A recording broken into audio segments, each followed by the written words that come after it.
Allah wa ta'ala bil amafa. Bismillahirrahmanirrahim. Al-Musannifu rahimahullah. Wa bi'ulu bijina jinya wa rahimahullah.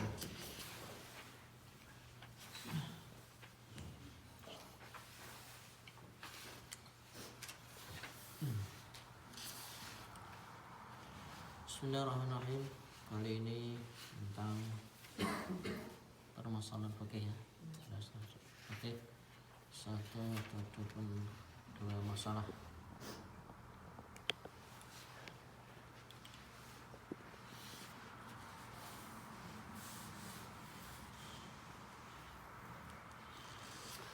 Bismillahirrahmanirrahim.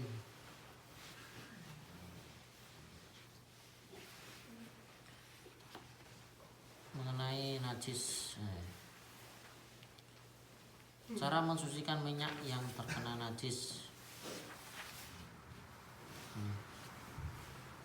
Suatu hari ibu uswah yang ingin memasak untuk sarapan suami tercinta dikejutkan oleh kotoran cicak yang berada di minyak gorengnya. Bukan itu saja, mentega yang disediakan untuk membuat adonan roti juga tidak luput dari sasaran kotoran cicak. Pertanyaannya, masalahnya, apakah minyak goreng yang kejatuhan najis bisa disucikan?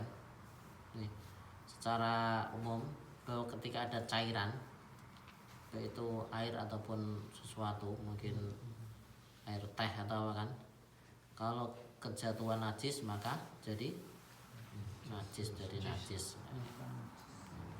Tidak bisa terus dibuang tai cicaknya atau diminum. Kenapa itu nah? Karena airnya sedikit. Dan apakah mentega yang terkena najis juga dapat disucikan?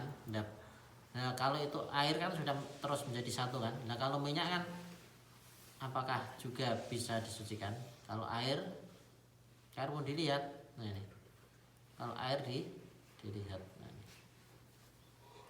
ini A. Pendapat pertama, jawaban pertama, menurut pendapat yang lemah bisa disucikan. Nah, ini.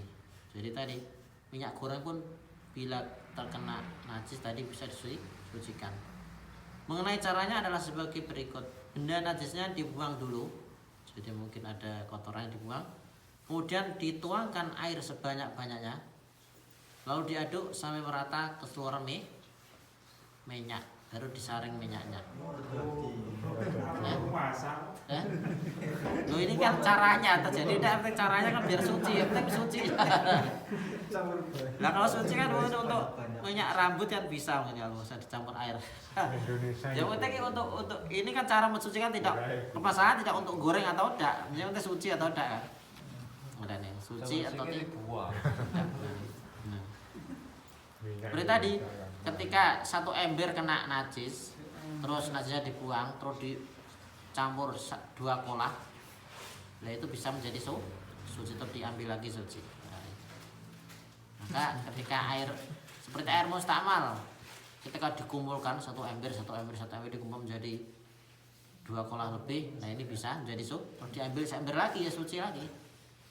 Ini caranya seperti ini. Seperti minyak sedikit, kan itu pasti najis kan, nanti 1 gelas. Nah, kotorannya dibuang, terus dicampur dikolah. Ya pokoknya caranya tanda. Ini udah cara biar suci saya itu. Karena apa? Bisa jadi minyak itu untuk mengoles sesuatu kan, yang butuh kesucian ya kan. Mengoles minyak rambut misalkan. Jadi kan kalau diambil ini tujuannya untuk mensucikan, tidak untuk digoreng ya. Jadi pertanyaan tadi kan bagaimana cara mensucikan minyak goreng itu. Terus mentega. Lah kalau mentega kan padat ya berarti ya, seperti ya Pak cuil lah. Dapat disucikan, sedangkan cara mensucikannya jelas sekali. Cukup dengan membuang benda najisnya serta biarkan mentega yang terkena. Jadi cuil itu dibuang. Karena apa? Benda padat sama benda cair itu beda. Karena apa ya, benda cair itu pasti langsung menjadi menyatukan itu lah ini.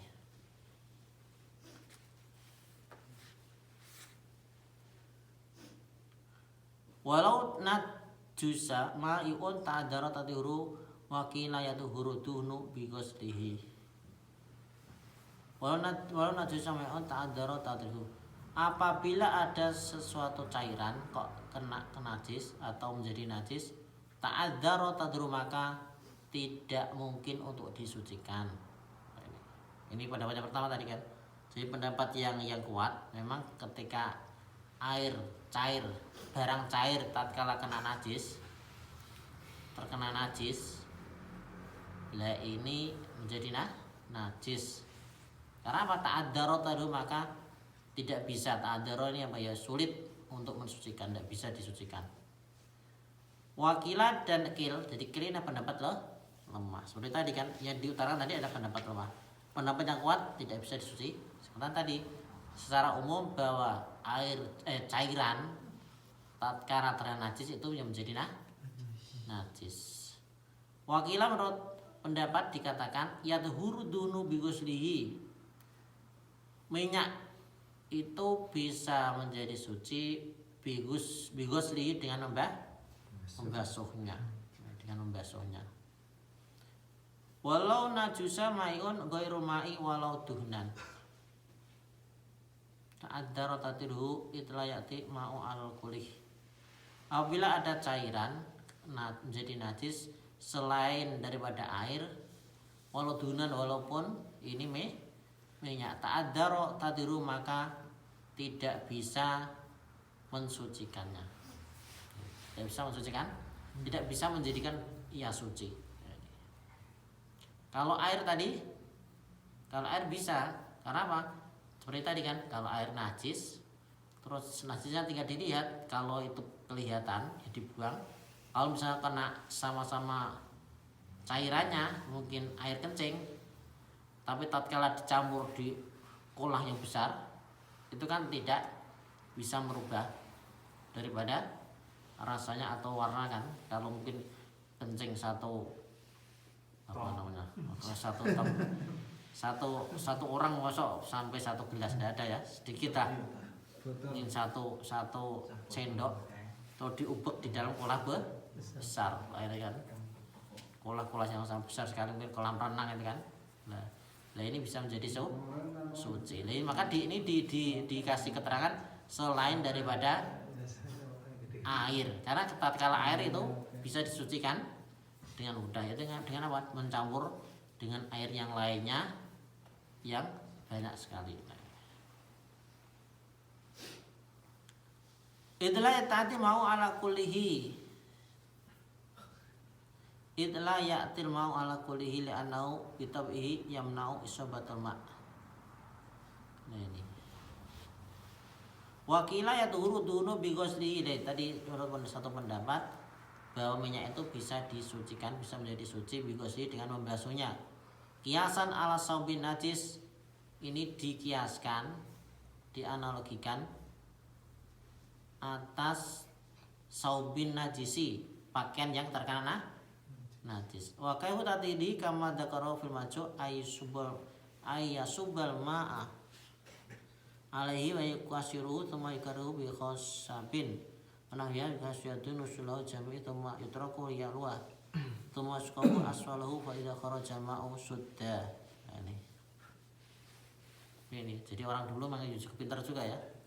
Tadi gambarannya untuk mensucikan adalah air ini disokkan di minyak tadi, terus ya, terus kemudian dicampur, digerakkan, satu kolah digerakkan atau dengan kayu atau sepadanya, mungkin tongkat atau kan diubek.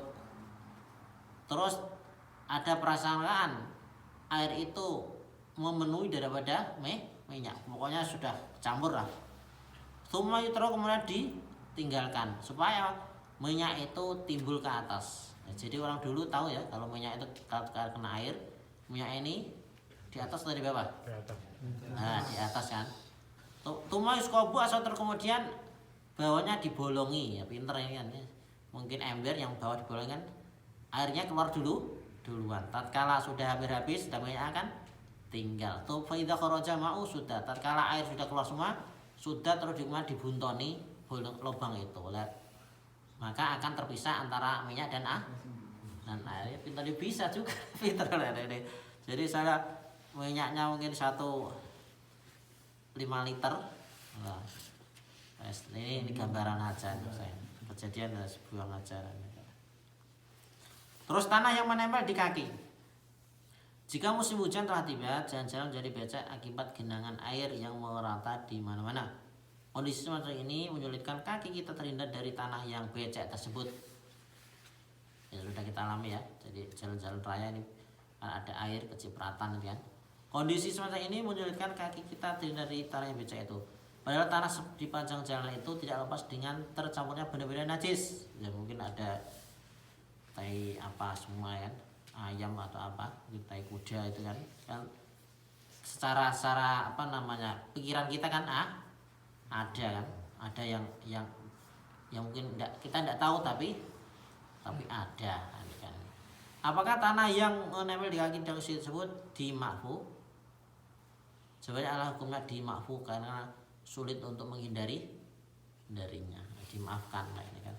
Karena apa ya, kita tidak bisa terlihat langsung ataupun sulit untuk menghindarinya.